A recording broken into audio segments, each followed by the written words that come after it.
আবিদ হৃদয় বলেছে যে আমার কারণেই ম্যাচটা হেরে গেছে, মানে আমি যদি শেষ দিকে ফিনিশটা করতে পারতাম তাহলে ভালো হতো। আর এটা টি-20 ফরম্যাট, এটা টেস্ট বা টি-20, এটা টেস্ট বা ওয়ানডে না যে অনেকে খেলবে, 11 জন প্লেয়ার, তার মধ্যে দুই তিনজন খেলবে। এবার সব দিন সবাই কিন্তু খেলতে পারবে না। তো টি-20তে যে তিনজন যে তিনজন 3 দিন খেলবে তারা যেন পুরো ফিনিশ করতে পারে। আমি যদি শেষ অবধি থাকতাম ম্যাচটা আমরা জিততে পারতাম। ওখানেই আমরা ম্যাচটা হেরে গেছি যখন আমি আউটটা হয়ে যাই। এবার যারা খেলতে পারেনি আজকে তারা খেলতে পারেনি, কিন্তু আমাদের ম্যাচটা জেতা উচিত ছিল বলে আমি মনে করি।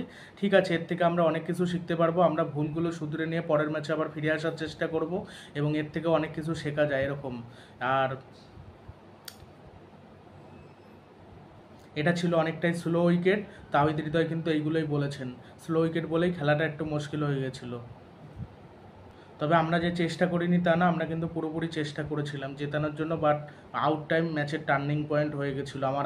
আমার ম্যাচটা ফিনিশ করার দরকার ছিল, যেই খেলুক ম্যাচটা ফিনিশ করলে তাহলে আমরা জিতে যেতাম। তাহিদ হৃদয় বলেছে যে আমরা সুপার এইটে যাওয়ার জন্য দল না। যখন সাংবাদিকরা জিজ্ঞেস করেছিল যে সুপার এইটে কি যাবে নাকি বাংলাদেশ, তখন বলেছে যে আমরা সুপার এইটে যাওয়ার মতো দল না, আমরা সেমিফাইনাল ফাইনাল খেলার মতো দল। আমরা আশা করছি সেটা করতে পারবো। আমাদের হাতে আর দুটো ম্যাচ রয়েছে, দুটো আমাদের যে কোনো মূল্যে জিততেই হবে। দুটো ম্যাচে আমরা ফিরে আসার চেষ্টা করব, ভালো খেলার চেষ্টা করব, ভালো ক্রিকেটিং শট খেলবো। আর আইসিসি নিয়মের ব্যাপারে তো আমি কিছু বলতে পারবো না, আইসিসির নিয়ম যা তাই। তবে আমি যদি আউট না হতাম তাহলে হয়তো আমরাই ম্যাচটা জিততাম। বাংলাদেশ সাউথ আফ্রিকার সাথে হেরে যাওয়ার পর, মানে জেতা ম্যাচ হারার পর, 4 রানে হারার পর বাংলাদেশের যে প্লেয়াররা তারা অনেকেই হতাশ, এবং অনেকেই বলছে যে মানে আমি একটা জিনিস দেখতে পেলাম, যে আমি না, অনেকেই হয়তো দেখতে পেয়েছে বাংলাদেশ এবং সাউথ আফ্রিকার ম্যাচে সাউথ আফ্রিকা শুধু বাংলাদেশের বিপক্ষে আম্পায়ারের সিদ্ধান্ত দিচ্ছিল, দুটো ওয়াইড দেয়নি। তারপরে মানে লেগ স্টাম্পের বাইরে একটা 4 হয়ে যাচ্ছিল, ওইটা অনেক পরে এলবিডব্লিউ দিয়েছে, মানে আউট দিয়ে, মানে 4 রান দেয়নি আর কি।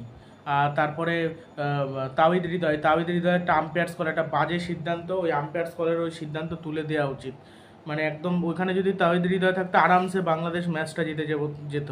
বাংলাদেশ ম্যাচটা ওইখানেই শেষ হয়ে যায় যখন আর কি তাওহিদ হৃদয় আউট হয়। আর সবসময় মাহমুদুল্লাহ কিন্তু 6 মেরে ম্যাচ জেতাবে না, লাস্টে মাহমুদুল্লাহ যখন 6টা, সে হয়তো ভেবেও ছিল 6, বাংলাদেশের সমর্থকরাও ভেবেছিল 6, আমিও ভেবেছিলাম হয়তো 6, তারপর দেখলাম না, ক্যাচ হয়ে গেল, কেশব মহারাজ উইকেট পেয়ে গেল, 2 বলে 6, একটা 6 হলে ম্যাচ ওখানে বাংলাদেশ জিতে যায়। তারপরে 1 বলে 6 মারা, ওটা যদি জাকির আলী মনে আউট হয়ে গেছিলো, রিশাদ হোসেন যদি খেলতো তাহলে একটা আলাদা। জাকির আলীকে কী জন্য না, ফালতু, জাকির আলী অত ভালো না, স্লো উইকেটের জন্য জাকির আলী না।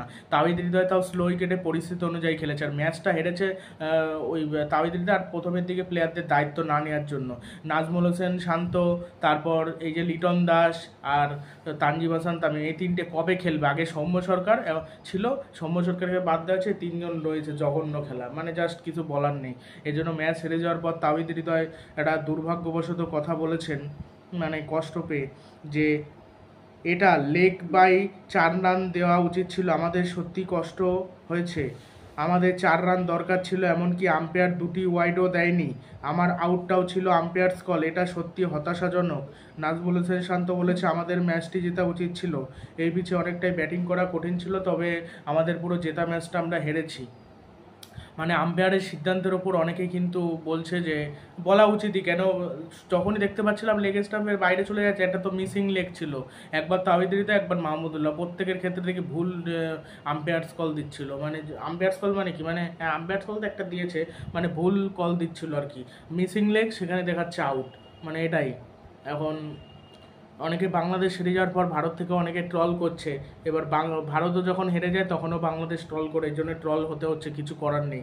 এই একটা ম্যাচ হেরে যাওয়াতে এখন বাকি দুটো ম্যাচ রয়েছে, দুটো ম্যাচ জিততেই হবে, দুটো ম্যাচ যদি জিততে না পারে সেক্ষেত্রে অন্য দলের ওপর ভরসা করে থাকতে হবে, যেতে যে পারবে না সুপার এইটে তা না, অন্য দলের ওপর ভরসা করে থাকতে হবে, তারপর অনেক হিসাব নিকাশ রয়েছে, হিসাব নিকাশ করে তারপর কিন্তু যেতে পারবে।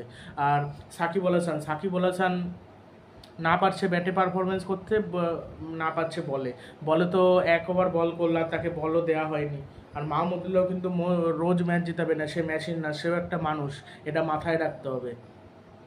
সেটাই, মানে এটাই হলো সমস্যার বিষয়। এখন দেখা যাক কী করে, আদৌ পারে নাকি, এটা বলা সম্ভব না যে আদৌ পারে নাকি, বা